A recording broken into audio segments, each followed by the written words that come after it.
Leute, herzlich willkommen auf der Rifkins College. Ich bin deine Lehrerin Priska Mwangi und heute wir lernen German Prepositions. I'm going to use English language for a better understanding because this is a guide to German prepositions for beginners. And learning German can be very challenging, especially when it comes to grammar topics like prepositions. And these little words can change the meaning of a sentence drastically.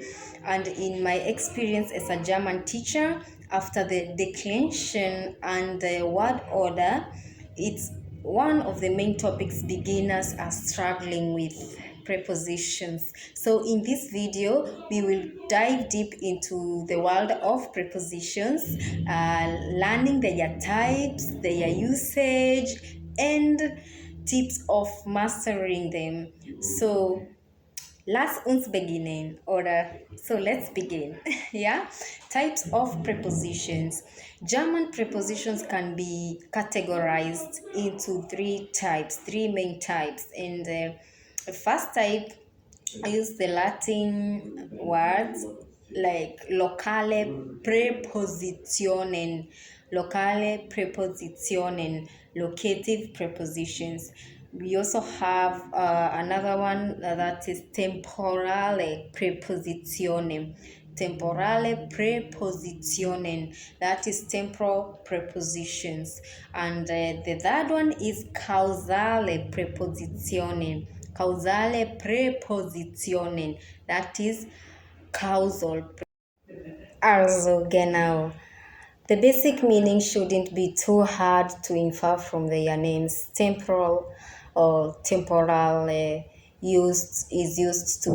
temporally prepositions is used to express time, such as when an event occurs. And causal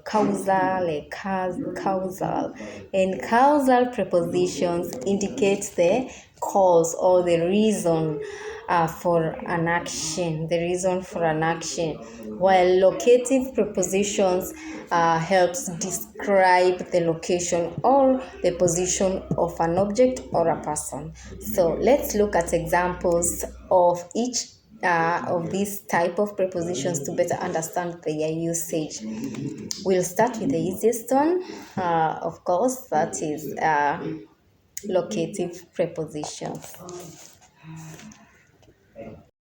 So the examples of locative prepositions, we have an, that means it or on.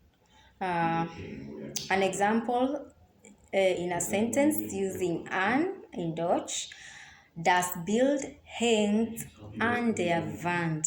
Das Bild hängt an der Wand. This means the picture hangs on the wall.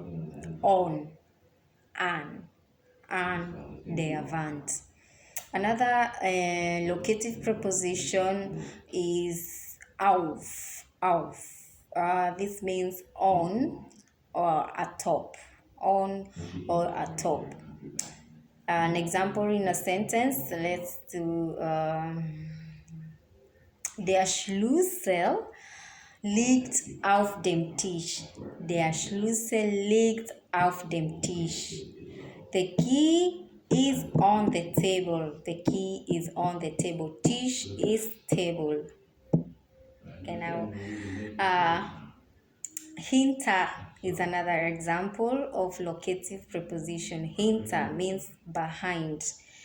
Das Auto steht hinter dem Haus. Das Auto steht hinter dem Haus. This means the car is parked behind the house. The car is parked behind the house. Hinter. Hope you understand. Verstehst du? Hast du verstanden? Also, okay, now let's go to the next one. In. Preposition in means in. In a sentence, we have die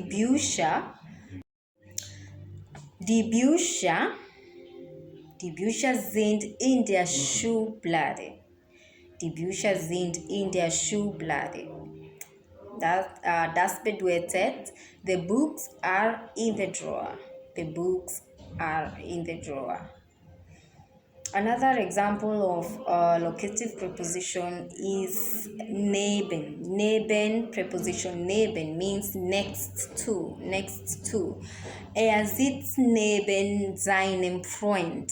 Er sitzt neben seinem Freund.